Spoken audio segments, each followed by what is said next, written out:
저는 오늘 읽어드린 시편 18편 1절에서 3절까지 말씀을 가지고 하나님은 그 같은 제목으로 하나님의 말씀을 증거하도록 하겠습니다. 제가 요즘에 흥미를 가지고 읽었던 책 중에 하나가 혹시 여러분 이영표 축구선수, 국가대표 선수를 아십니까? 네. 그 이영표 집사가 쓴 생각이 내가 된다라고 하는 책입니다. 한번 시간을 되시면 구입하셔서 한번 읽어보시면 좋을 것 같고, 경제적으로 어려우신 분들 제가 갖다 놓을 테니까 한번 읽어보시기 바랍니다.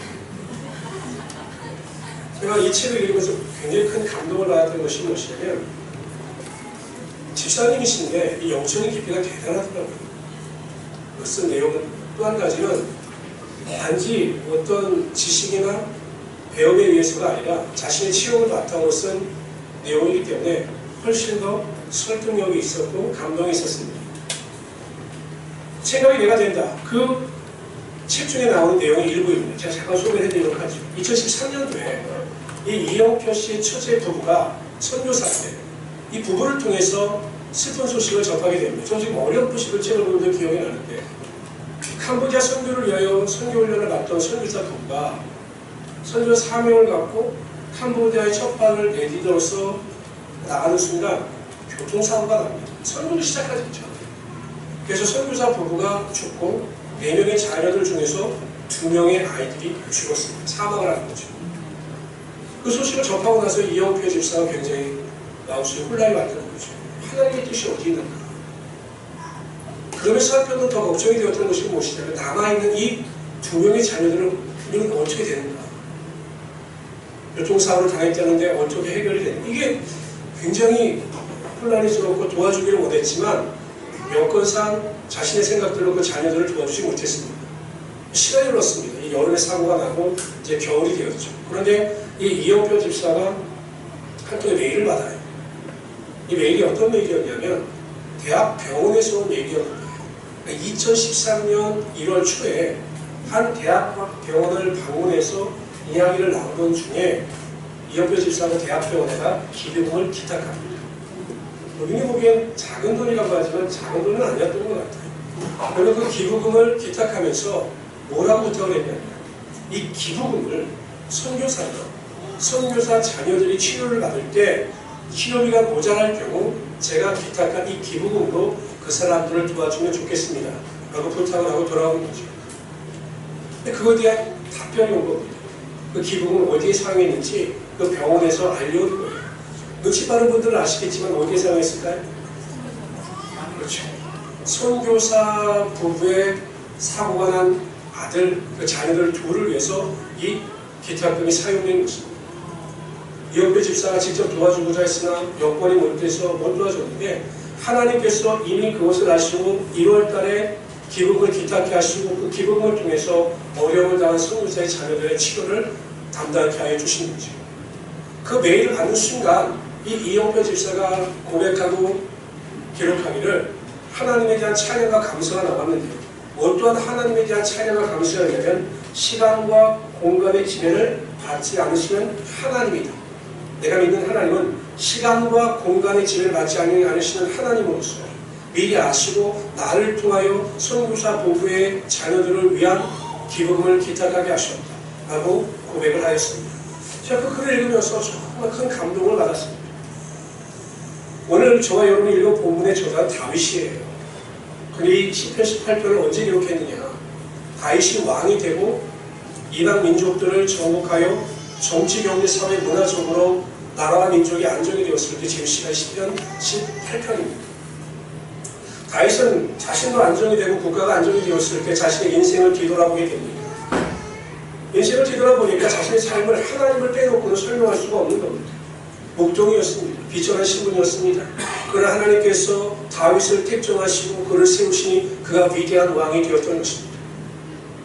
자신을 위대한 왕으로 만들어주신 하나님을 찬양하기 위하여 이 시편 18편을 고백하는 것입니다. 그리고 이 18편에 보면 다윗에게 있어 하나님은 어떠한 하나님이신가에 대한 고백이 흘러넘치고 있습니다. 그래서 저는 오늘 시간 이 본문을 통해서 다윗이 고백한 하나님은 어떠한 하나님이신가에 대해 살펴보도록 합니다. 그리고 이 본문의 고백을 통해서 여러분들의 삶에도 다윗과 같은 하나님은 어떠한 분이시다라고 하는 이 믿음과 경험의 고백이 흘러넘치기를 바랍니다. 단지 내가 알고 있는 하나님, 성경을 통해서만 아는 하나님이 아니라 내 삶을 통해서 내가 경험하고 체험한 하나님, 그냥 다윗처럼 자신있게 나의 하나님은 어떠한 하나님이 주십니다라고 고백할 수 있는 그런 은혜가 이 시간을 통해서 넘쳐나기를 바랍니다. 첫 번째로 다윗이 고백한 하나님은 자신을 철저하게 보호하시고 구원하시는 하나님이셨습니다. 다윗은 오늘 본문에서 자신을 보호하셨던 하나님에 대하여 은유적인 표현을 씁니다. 하나님은 나의 반석이십니다. 하나님은 나의 요새가 되십니다. 피할 바위가 되십니다. 방패가 되십니다. 구원의 뿔이 되십니다. 산성이 되십니다. 라고 고백을 합니다. 하나님은 다윗의 일생 동안 그를 악한 자들의 손에서 구원해내시고 그를 보호하시며 그를 지키셨습니다. 여러분, 사울 왕의 위협을 피해서 10년 동안 도망자의 삶을 살았습니다. 그것이 어떻게 가능했느냐? 하나님께서 그를 순간순간마다 지키고 보호하셨기 때문입니다. 하나님께서 그를 얼마나 사랑하셔서 보호하셨는지를 잘 보여주는 사건이 그의 아들 압살롬의 반역의 사건입니다. 아들이 반란을 일으킵니다. 아버지에게 섭섭한 마음을 가졌던 이 압살롬이 다윗에게 반역을 일으킵니다. 철저하게 압살롬은 반역을 준비했어요. 그러나 다윗은 아들이 설마 반역을 일으킬까 생각하지 않았기 때문에 전혀 준비가 되어 있지 않았습니다. 반란을 일으키는 순간 다윗은 허둥지둥됩니다. 그리고 급하게 도망을 갑니다. 압살롬은 손쉽게 왕궁을 정복하고 그 이스라엘 민족을 완전히 자신의 손아귀에 넣었습니다. 이제 다윗을 어떻게 처리하느냐가 문제였어요. 그런데 문제는 이 다윗과 함께 있던 지략가 중에, 모사꾼 중에 아히도벨이라고 하는 사람이 있었습니다. 얼마나 병법과 지혜가 뛰어났는지 다윗이 그의 말을 듣고 전쟁에 나가며 백전백승을 했습니다. 그러니까 아히도벨이 다윗을 배반하고 압살롬의 편에 쓴 겁니다. 다윗은 자신이 지금 도망자로 도망가는 것보다 더 중요한 것은 아히도벨이 압살롬의 편이 되었다는 거죠. 그래서 하나님 기도합니다. 하나님, 그 아히도벨이 지혜가 어리석게 하여 주십시오. 모략이 어리석게 하여 주십시오라고 기도를 합니다. 그런데 그 지략가 중에 한 사람이 또 있었는데 그게 바로 후세입니다. 후세는 충성된 자라 다윗이 도망할 때 같이 동참하기를 원했습니다. 그러나 다윗이 말려요. 너는 나와 같이 할 필요가 없다. 오히려 압살롬에게 가서 네가 나를 배신한 것 같이 말하고 그의 편이 되어서 아히도벨의 모략을 무력화시켜라. 이것이 올바른 길이다 라고 권면합니다. 그래서 이 후세라고 하는 사람이 압살롬에게 가서 자신은 이제 다윗을 멀리하고 당신의 충성된 부하가 되겠다고 서약을 합니다. 그랬더니 이 압살롬이 믿는 거예요. 그래서 회의를 시작했습니다. 어떻게 다윗을 완전히 진멸시킬 것인가. 모략가인 아히도벨이 말을 합니다. 왕이시여, 나에게 12,000명의 군사를 주시면 내가 그 군사를 이끌고 가서 다윗을 기습 공격하겠습니다. 그럼 분명히 그들은 준비가 되어 있지 않기 때문에 흩어질 것이고 내가 다윗만을 죽이고 돌아오겠습니다 라고 이야기를 합니다. 장로들과 모든 사람들이 너무 좋은 아이디어라고 생각을 했어요. 그런데 여기에서 아히도벨의 모략을 듣고 만약에 압살롬이 실천했다면 아마 다윗은 멸망을 했을 겁니다. 그런데 압살롬이 갑자기 아히도벨의 지략도 들었으니 이제는 후세의 지략을 한번 들어보자라고 후세를 쫓아갑니다. 그런데 후세는 전혀 다른 방법을 이야기해요. 기습 공격이 아니라 워낙 그 다윗은 용맹한 자이기 때문에 지금 숨어 있을 것이다. 왜 기습 공격을 하고 오히려 우리가 역공을 당할 수가 있으니 왕이 단에서부터 부엘세바까지 모래알과 같이 큰 군사를 모집하여 직접 전쟁에 나간다면 충분히 승리할 것이고 왕이 높아질 것입니다 라고 이야기를 합니다. 그 전까지 아히도벨의 모든 모략이 뛰어나다고 친송하는 사람들이 갑자기 후세의 말에 동의를 하는 겁니다. 이걸 누가 이렇게 했을까요? 후세가 그런 계획을 짠 이유는 다른 군사를 모집할 기간 동안 다윗 왕에게 시간을 벌어주기 위하여 말도 안 되는 모략을 낸 거예요. 그런데 모든 사람들이 후세의 편을 듭니다. 그런 결과가 나타나는 것에 대해 성경은 이렇게 얘기합니다. 다 같이 한번 읽어봅시다. 시작. 압살롬과 온 이스라엘 사람들이 이르되 아렉 사람 후세의 계략은 아히도벨의 계략보다 낫다. 이런 여호와께서 압살롬에게 마음을 내리라사 아히도벨의 좋은 계략을 멈추시고 하나님께서 다윗을 보호하시고 지키시기 위하여 사람들의 마음을 다 바꾸신 것입니다. 철저하게 하나님께서 다윗을 보호하시기 위하여 사람들의 생각과 마음을 주장하시는 거죠. 여러분 꼭 기억하십시오. 다윗을 지키고 보호하셨던 하나님은 지금 이 시기에 여러분들을 반드시 지키고 보호하여 주신다는 사실입니다. 우리가 이 세상을 살아갈 때요, 때로는 우울감이 밀려올 때도 있습니다. 저도 목회자였지만요, 문제가 막 다가오고 막 육신적으로 피곤할 때가 있게 되면 모든 것이 귀찮아지고 모든 것이 힘들어질 때가 있어요. 근데 그때마다 저를 붙잡고 세우신 것이 무엇이냐? 나는 결국 혼자가 아니라는 사실입니다. 기도할 때마다 하나님께서 내가 너와 함께하겠다, 너를 지키고 보호하겠다 라고 하는 음성을 들려주시기 때문에 제가 그럼에도 불구하고 믿음을 가지고 다시 일어서며 하나님의 도우심 가운데 기도하며 승리할 수 있게 되는 것입니다. 그 상황 가운데 제가 체험하고 확신한 것이 무엇입니까? 제가 혼자가 아니든 여러분들은 결코 혼자가 아니며 하나님께서 의로운 오른손으로 여러분들을 붙드시며 지키고 보호하신다는 사실입니다. 그러한 사실을 분명히 믿는 자들에게는 담대함이 생깁니다. 아무리 세상이 어렵고 나에게 아무리 어려운 문제가 중첩한다 할지라도 하나님의 보호하심을 믿는 자들에게는 담대함과 은혜와 능력이 흘러 넘치게 되어 있습니다.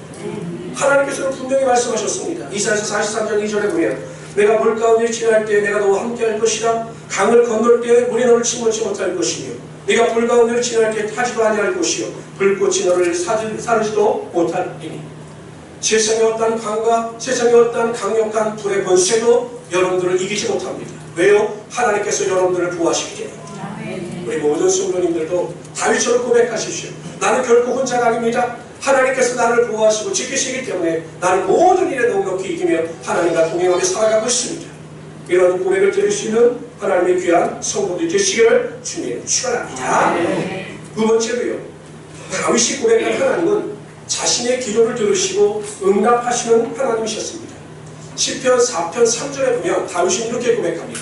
우리 시편 4편 3절 같이 읽어봅시다. 시작. 여호와께서 자기를 위하여 경건한 자를 택하신 줄 너희가 알지어다. 내가 너를 여호와께서 들으시리로다. 하나님께서 기도 가운데 반드시 응답하시고 들으신다는 것입니다. 다윗은 기도에 대한 확신이 있었습니다. 자신이 기도할 때마다 하나님께서 자신의 기도를 들으시고 그 기도 가운데 응답하신다는 사실을 조금도 의심하지 않고 믿었습니다. 그래서 그는 기도하는 일에 최선을 다했고 기도하는 데 의심하지 않을 때 기도를 통해서 하나님의 놀라운 능력을 맛보게 된 것입니다. 다윗의 기도를 보여주는 대표적인 시편이 시편 4편이에요. 이 시편 4편 그 부지에 보면 자신의 아들 압살롬의 위협을 피하여 도망할 때 지은 시입니다. 그것에 보면 다윗은요, 기도할 때 미리 일어나지 않은 일을 마치 일어난 것처럼 아직 기도 응답이 일어나지 않은 것을 기도 응답이 일어난 것처럼 고백을 합니다. 시편 4편 5절에 보면 먼저 이렇게 고백, 4절에 보면 이렇게 고백하죠. 다 같이 읽어봅시다. 시작. 내가 나의 목소리로 여호와께 불러주지니 그의 성산에서 응답하시는도다. 시편 3편 7절입니다. 읽습니다. 시작. 여호와의 이름을 하소서 나의 하나님의 나를 구원하소서 주께서 나의 모든 원수의 뺨을 악인의 일을 꺾으셨다. 악인의 일을 꺾으셨다. 아직 아무 일도 안 일어났습니다. 여전히 도망가고 있어요. 하나님께서 그를 도우셔서 압살롬에게 위협을 가하시지도 않았습니다. 여전히 상황은 최악입니다. 그러나 다윗은 최악을 바라본 것이 아니라 하나님께서 압살롬의 일을 꺾으시는 것을 본 겁니다. 그걸 기도할 때 뭐라고 이야기합니까? 미령이 아니라 완료의 일입니다. 마치 하나님께서 악인의 일을 꺾으신 것처럼 고백합니다. 그런 고백을 할 때 하나님께서 다윗의 기도 가운데 응답하여 주셔서 모든 상황이 역전케 하여 주신 거죠. 더 놀라운 사실은 무엇입니까? 한번 여러분 여쭤봅시다. 문제가 생기고 불안하고 두려운 일이 생기면 잠을 잘 주무십니까? 갑자기 저하고 싸우자는 태도로 잘 주무셔요? 자요. 저도 생각하기 저는 이렇게 예민한 사람이 아니에요. 저는 고민을 딱 3일 하면 그다음부터는 안 합니다. 아무 정말 죽을 것 같은 일도 한 3일 정도 고민하면 그다음부터는 저는 잃어버려요. 근데 어떤 일 같은 경우 저도 잠을 못 자더라고요. 어떤 문제가 생기면 하루 정도 제가 잠을 못 자요. 이걸 어떻게 해결해야 되지? 또 어떻게 기도해야 되지? 이게 모든 인간이 가지는 나약함 아니겠어요? 다시 생각해보죠. 지금 도망가요. 잘못했다고 죽을 수도 있어요. 잠을 잔다는 것은 꿈도 꾸지 못합니다. 그런데 다윗은 그렇지 않았습니다. 이 시편 3편 5절에 보면 다윗이 이렇게 고백합니다. 내가 누워 자고 깨웠으니 여호와께서 나를 붙드십니다. 숙면을 취한 겁니다. 잠을 자는 거예요. 왜요? 내가 기도했기 때문에 하나님께서 내 기도 가운데 응답하여 주심을 믿었기 때문이죠. 기도하고 하나님께서 나에게 치워주실 것을 믿는 자에게는 하나님이 주시는 절대적인 평강의 능력이 반드시 임하게 되는 것입니다. 사무엘의 어머니 한나도 그랬습니다. 자녀가 없어요. 하나님께 나아가서 아들을 달라고 간절히 기도합니다. 그리고 나와서는 돌아와서 수색이 없었습니다. 왜? 하나님께서 내 기도 가운데 응답하여 주심을 믿었기 때문이죠. 그 믿음대로 하나님께서 그에게 사무엘을 허락하여 주셨습니다. 마가복음 11장에 보면 너희가 구하고 간구한 것은 받은 줄로 믿으라 그리하면 그대로 되리라 이렇게 말씀하셨습니다. 조금도 의심하지 아니하시고 내 기도를 들으시는 하나님을 믿고 간구할 때 반드시 여러분의 기도는 응답받게 되는 것입니다. 제가 자녀를 키워보니까요, 이 부모의 마음이라고 하는 것이 자녀가 무슨 말을 하든지 간에 부모는 그 자녀의 말에 신경을 쓰고 그 말을 마음에 둬요. 저희 집 아이들 같은 경우 뭐 저한테 이렇게 뭘 사달라고 저는 생각이 아닙니다.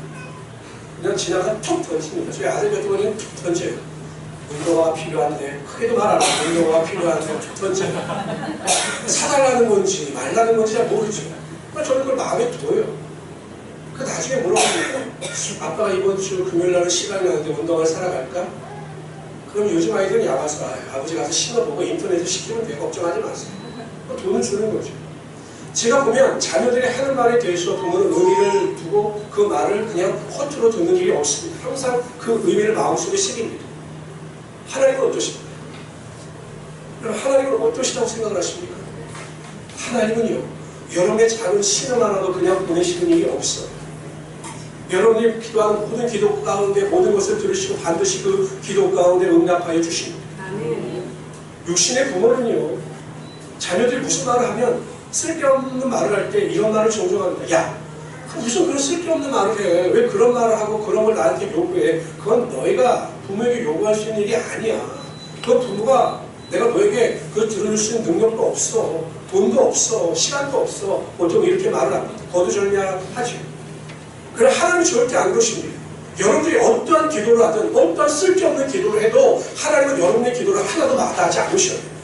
모든 기도를 다 들으십니다. 다 들으시고 여러분의 삶에 필요한 대로 가장 좋은 때 가장 좋은 방법으로 응답하여 주시는 것입니다. 다윗은 그런 하나님을 체험한 겁니다. 어떤 상황 가운데 있다 할지라도 나의 기도를 들으시는 하나님, 그러한 하나님을 체험했기 때문에 그가 어떤 상황 가운데 있다 할지라도 하나님을 의지하고 기도했고 하나님 그 기도 가운데 반드시 응답하여 주시는 것입니다. 저는 우리 모든 성도님들이 무엇보다도 기도하는 일에 최선을 다하시는 자들이 되시기를 바랍니다.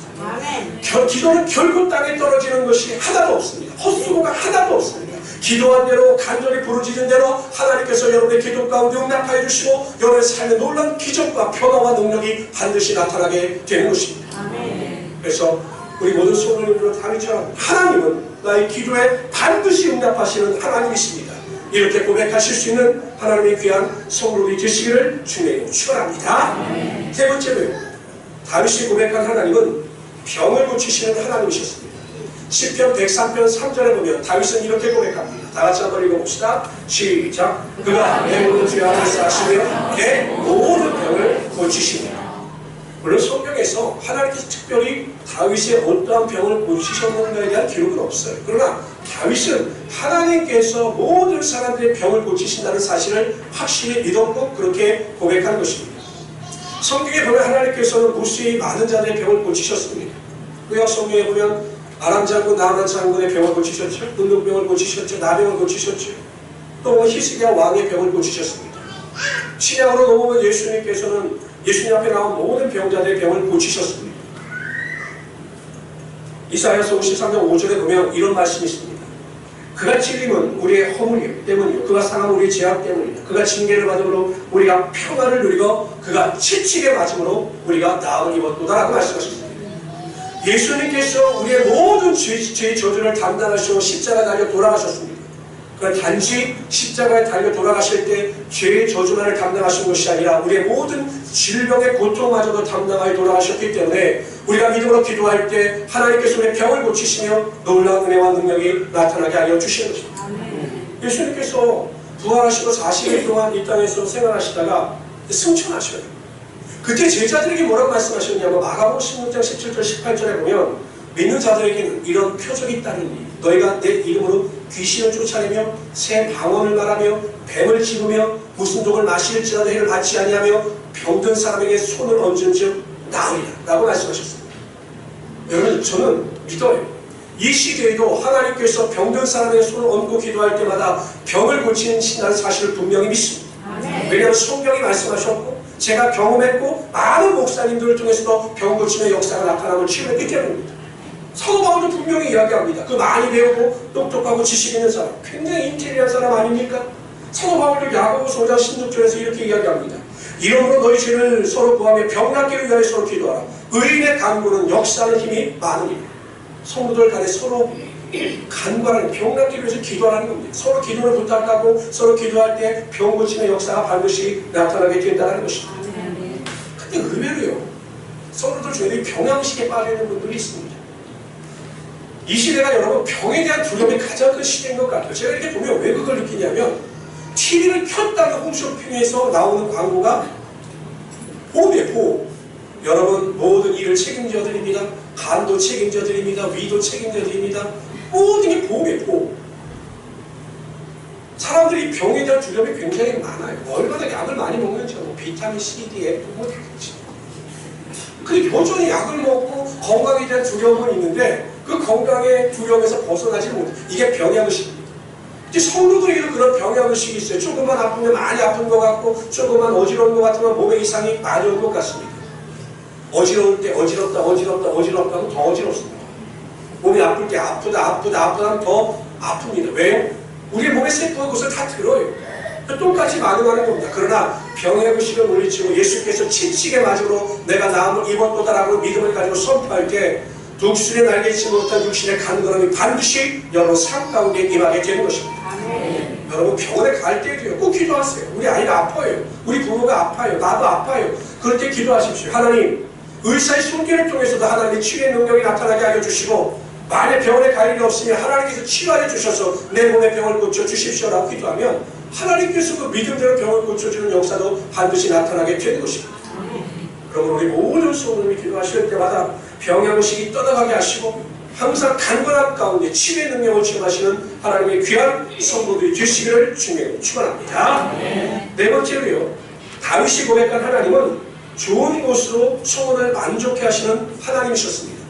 시편 103편 5절에 보면 이렇게 나와 있습니다. 다 같이 한번 읽어봅시다. 시작. 좋은 곳으로 내 소원을 만족해 하사 내 청춘을 동물같이 항상 하나님은 우리에게 소원과 소망을 주십니다. 빌립보서 2장 13절에 보면 하나님은 자기의 기쁘신 뜻을 위하여 우리 안에 소원을 두고 행하게 하신다 이렇게 말씀하셨어요. 하나님의 뜻을 이루기 위하여 그냥 억지로 그 일을 이루어가시는 하나님이 아니라 그 일을 이룰 수 있도록 우리 안에 소원과 소망을 주십니다. 그래서 넉넉히 얘기하신 겁니다. 여러분 제가 아까 말씀드릴 때 다윗이 사울 왕의 위협을 피해서 10년 동안 도망했습니다. 생각해보세요 여러분. 이스라엘 땅은요 그렇게 넓지도 않아요. 물론 뭐 협곡도 많고 광야도 많아서 뭐 그렇지만 10년 동안 도망자의 삶을 살다는 것이 쉬운 일이 아니었습니다. 포기하고 싶은 마음은 없었을까요? 그런데 다윗이 그럼에도 불구하고 모든 환경 가운데 포기하지 않은 이유가 있습니다. 그 이유는 무엇이냐? 그가 사울 왕의 위협을 피하여 도망자의 삶을 살기 이전에 하나님께서 사무엘을 통하여 그에게 기름을 붓게 하시고 그를 왕으로 세워주셨습니다. 그때 여호와의 영 성령이 임했습니다. 그러니까 다윗의 마음 가운데 소원과 소망이 있었습니다. 내가 비록 지금 사망의 음침한 골짜기로 다닐지라도 반드시 하나님께서 나를 어느 때에는 왕으로 세워주신다라는 소원, 소망이 있었기 때문에 그가 포기하지 아니하고 넉넉히 견디며 승리할 수 있었던 것입니다. 여러분 생각해 보십시오. 우리 인간이 평범한 인간도 마찬가지예요. 아무리 현실이 어렵고 힘이 들어도 질병의 고통 가운데 있다 할지라도 현실을 이길 수 있는 근거가 무엇입니까? 내일에 대한 소원과 소망이 있기 때문입니다. 그렇잖아요. 오늘 너무 힘이 들어요. 오늘 하루를 살아갈 수 있는 힘과 용기가 없어요.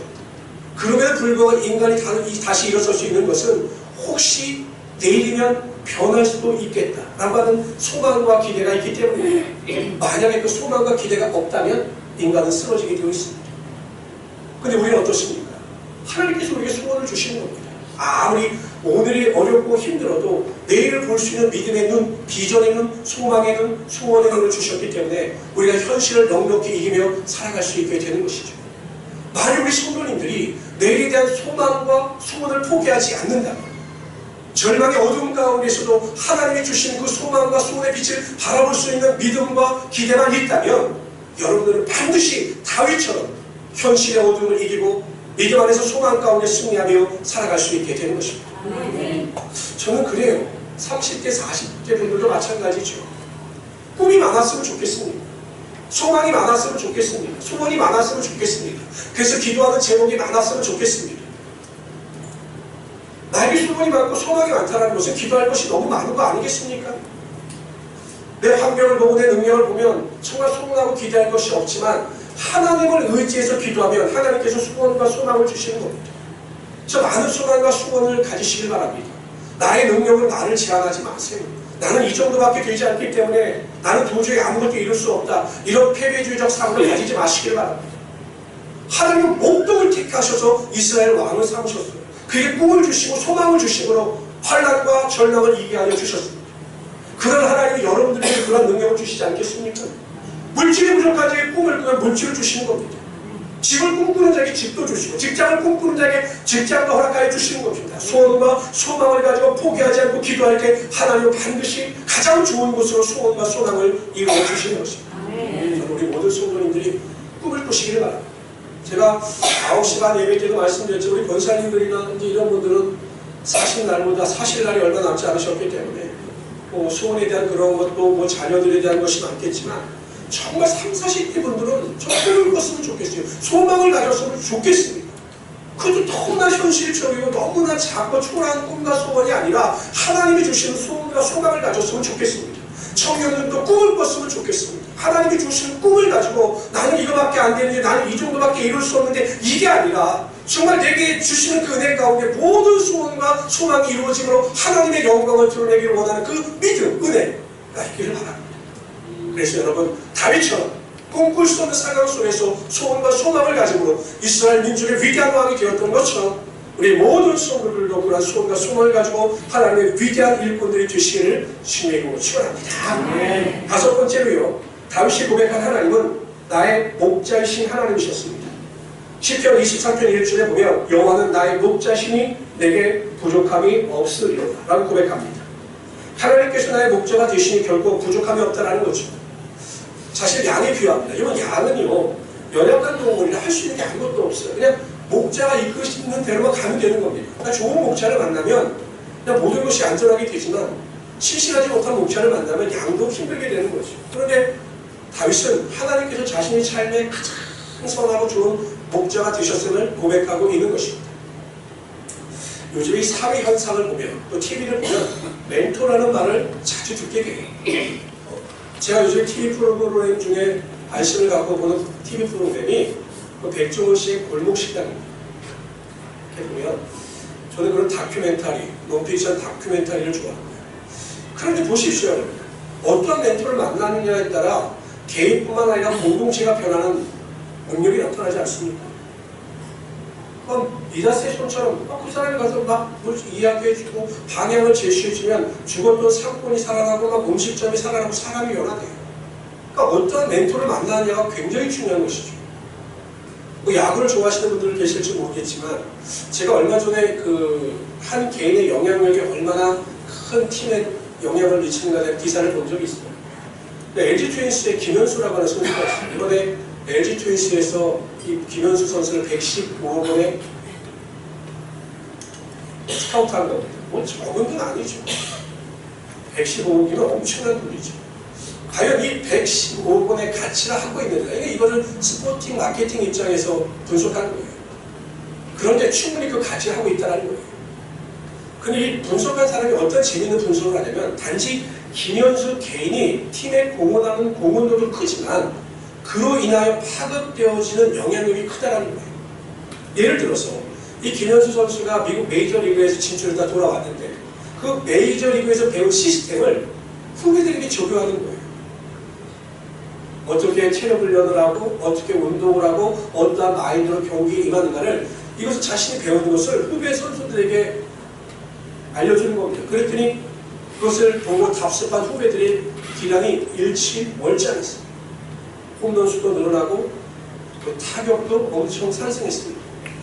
한 개인, 한 멘토가 끼치는 영향력이 얼마나 큰간을 보여주는 이야기입니다.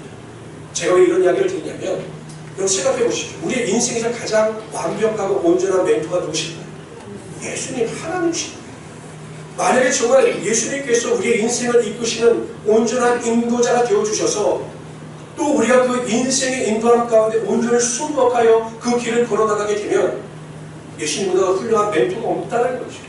항상 푸른 초자와 실만한 물가로 우리의 인생을 이끄시며 우리 인생 가운데 가장 좋은 것을 채워주시므로 우리가 모든 일에 하나님의 영광을 드리며 살아갈 수 있게 되는 것입니다. 왜 우리가 하나님의 인도하심을 쫓아가지 못할까? 결국 하나님의 음성을 듣지 못하기 때문입니다. 한 분이 호주에 갔는데 호주는 목초지가 넓지 않아요. 그러니까 한 목초지에 다양한 목자들이 자신들의 양을 데리고 와서 풀을 먹인다고 합니다. 근데 여러분 생각해 보세요. 주인이 각각 다른 양들을 훔쳐서 풀을 뜯어먹고 있어요. 그럼 시간이 되면 가야 할 텐데 이 관광 간 이 여행객 입장에서는 과연 그 양들이 어떻게 주인을 쫓아갈 것인가 이게 궁금했던 거예요.